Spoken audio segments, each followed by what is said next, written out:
जय जगन्नाथ सांग माने मु सविता आज वीडियो रे आपण मानकु स्वागत करूची। आज आमे एमिति गोटे पिठा तयारी करबा जहा खूब सहज आ बहुत कम जिंस रे होई परिबो। एही पिठा बहुत नरम एवं हेल्दी होई थाए। एहा को पिला थारु बुढ़ा पर्यंत समस्त खाई परिबे। तबे आसंतु ए वीडियोटी को स्टार्ट करबा।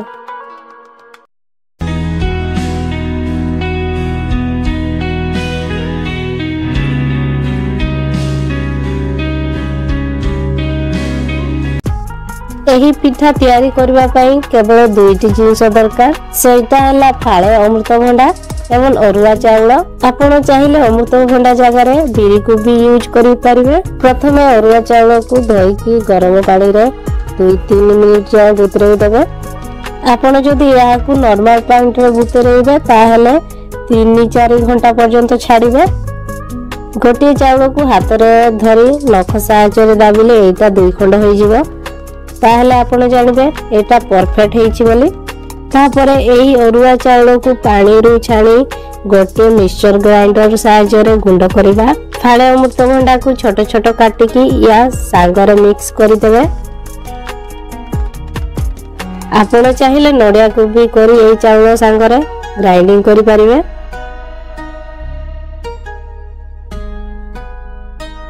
गुंड करबा समय रे अल्प पानी यूज करिवे काहे कि ना बेसी पानी देले एटा पतला होई जिवो।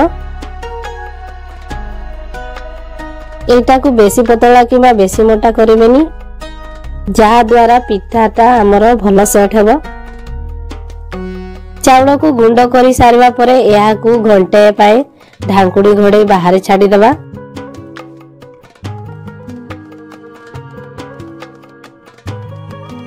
तापरे गोटे हंडा किंबा डेक्ची रे अधा पर्यंत पानी देई ता ऊपर गोटे सूता कपड़ा भलो भाबरे बांधी देबे। एही मिक्सचर रे भलो फ्लेवर आनिबा पई एथिरे स्वाद अनुसार लूण 2 चम्मच चीनी पान मोहुरी पकाई आउ थरे घांटी देबा। आपण चाहिले किछि ड्राई फ्रूट भी एही समय रे मिसई परिबे।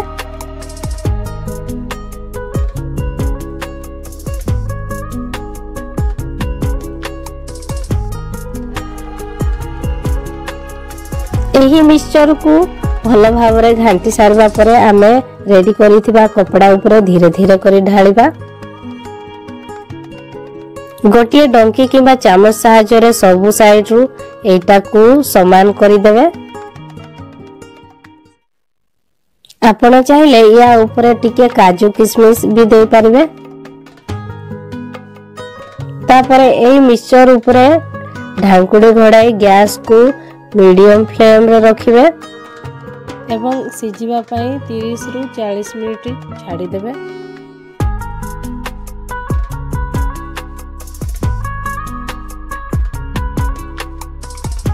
तापरे देखिबे हम मिक्सचर टी भलो भाबरे सेट होई जाई छी। आपण छुरी रे या को काटिबे आराम रे कटि जिवो। देखंतु एटा केते सॉफ्ट होई छी। आज ए सीझा पिठा रेसिपीटी आपण मानकु केमति लागला कमेंट करी जणैबे। आपन को जदि मोर ए वीडियोटी भलो लागिथिबो ताहले हम चैनल टी को सब्सक्राइब करि देबे। आज पई एतिकी रे रहली। नमस्कार। जय जगन्नाथ।